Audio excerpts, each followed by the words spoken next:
Welcome to The Explainer. Today, we're diving straight into the SASB standards for the engineering and construction services industry. And we're going to see exactly how companies put a hard metric on human safety. It's an absolutely critical topic. It impacts not just the lives of millions of workers, but also the financial stability of the giant companies that employ them. Okay, let's kick things off with a pretty tough question.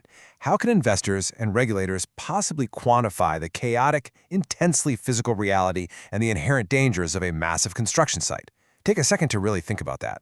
When you're dealing with skyscrapers, bridges, power plants, the environment is literally shifting by the minute.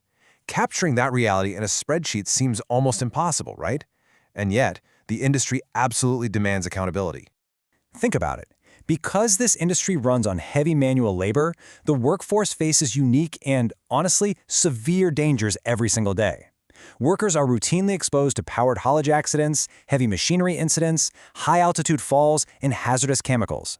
There is just no getting around the fact that these environmental factors make fatality and injury rates inherently higher in engineering and construction than in almost any other sector out there.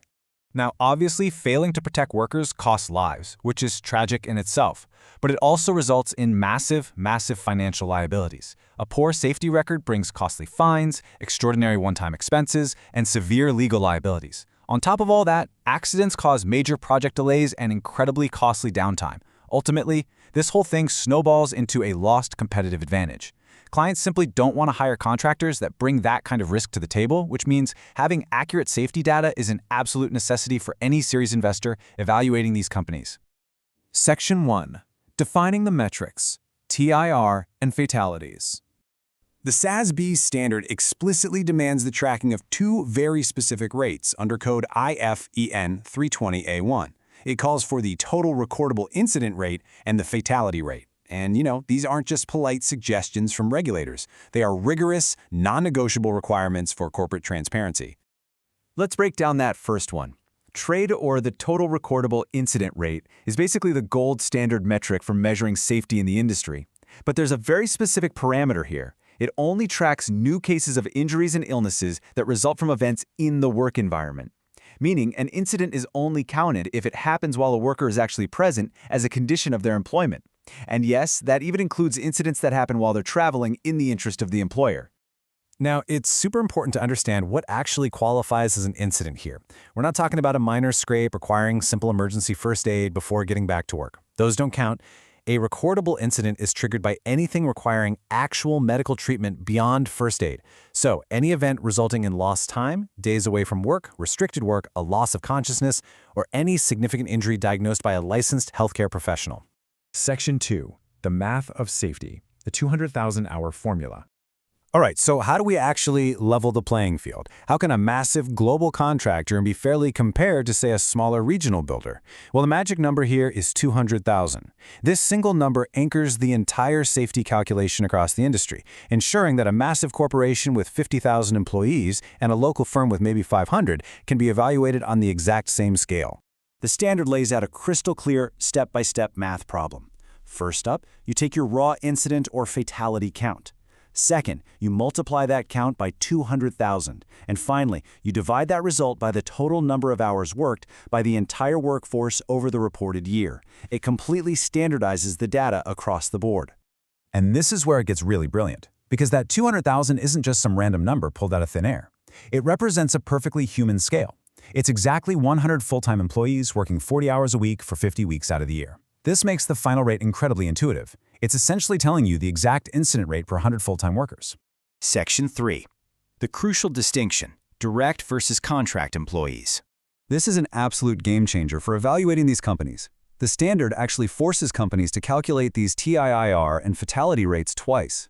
First, for direct employees officially on the payroll, and second, for contract employees who are not on the payroll but are still supervised or managed on-site. The standard strictly demands separate data for both. This makes sure absolutely everyone is accounted for across the entire workforce spectrum. Everyone. Full-time, part-time, executives, short service, seasonal, migrant, independent contractors, and those sourced through temp agencies and labor brokers. Regardless of location or how they are employed, no one on the job site gets to just be invisible in the safety data. Section 4. Closing the accountability loophole, Why separation matters. Here is where it gets real. The standards point out a pretty chilling reality about job sites. Temporary workers are inherently more vulnerable. Why? Because they often just don't have the deep training, the site familiarity, or the industry experience of veteran direct employees. They're stepping onto incredibly chaotic sites, and statistically, they are at a much higher risk of injury. So, by forcing this separated data, the standard creates a strict transparency mandate. It totally closes a massive accountability loophole where a company might try to artificially lower its own direct TRIR by handing all the most hazardous, dangerous jobs to temp agencies and independent contractors. If they were allowed to lump all that data together or just exclude contractors entirely, they could completely hide the true human cost of their operations. But because of this separation, every single risk is pulled right out into the light. At the end of the day, true operational excellence means you've got a safety culture that protects literally every single worker on that site, regardless of whose name is actually on their paycheck. When a firm records excellent separate safety statistics for both their direct payroll and their contract workers, it proves they have a genuinely robust safety culture. And as the standard notes, that is exactly what wins lucrative competitive project bids and drives sustainable growth. So, I'm going to leave you with this to chew on. If a company is relying on a clever accounting illusion to hide the real dangers faced by their temporary workers, what other risks might be hiding deep down in their financial foundation? When safety metrics are compartmentalized to hide the truth, the entire structure is compromised. Thanks for joining me on this explainer, and remember, keep asking the hard questions about the data you see.